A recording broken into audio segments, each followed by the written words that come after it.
ఆంధ్రప్రదేశ్ రాజకీయాల్లో మరో కీలక పరిణామం చోటు చేసుకుంది. గత కొన్ని రోజులుగా సాగుతున్న సస్పెన్స్ కు కాపు రిజర్వేషన్ల ఉద్యమ నేత ముద్రగడ పద్మనాభం శుభం కార్డు వేశారు. ఈ నెల 14న వైసీపీ తీర్థం పుచ్చుకోనున్నారు. వచ్చే ఎన్నికల్లో పోటీ చేయడం పైన స్పష్టత రాకున్నా వైసీపీలో చేరటానికి సుముఖత వ్యక్తం చేసినట్టుగా తెలుస్తోంది. తాడేపల్లిలో ముఖ్యమంత్రి జగన్మోహన్ రెడ్డి సమక్షంలో ముద్రగడ వైసీపీ కండువా కప్పుకోనున్నారు. కిర్లంపూడి నుంచి తాడేపల్లి వరకు ర్యాలీగా వెళ్లి వైసీపీలో చేరనున్నట్లుగా తన అనుచరులకు ముద్రగడ క్లారిటీ ఇచ్చేశారు.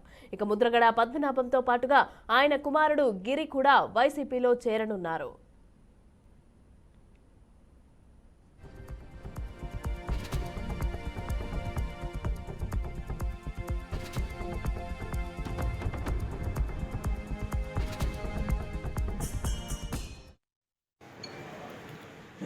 ముఖ్యమంత్రి గౌరవనీయులు జగన్మోహన్ రెడ్డి గారు పిలుపు మేరకు వైసీపీ పార్టీలోకి చేరడానికి నిర్ణయం తీసుకున్నారండి.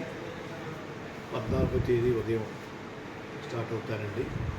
ఈవినింగ్ 4 to 6 మధ్యన పార్టీలో జాయిన్ అవ్వడానికి వెళ్తున్నారండి. ఆ విషయం మీ ద్వారా నన్ను అభిమానించే వారందరికీ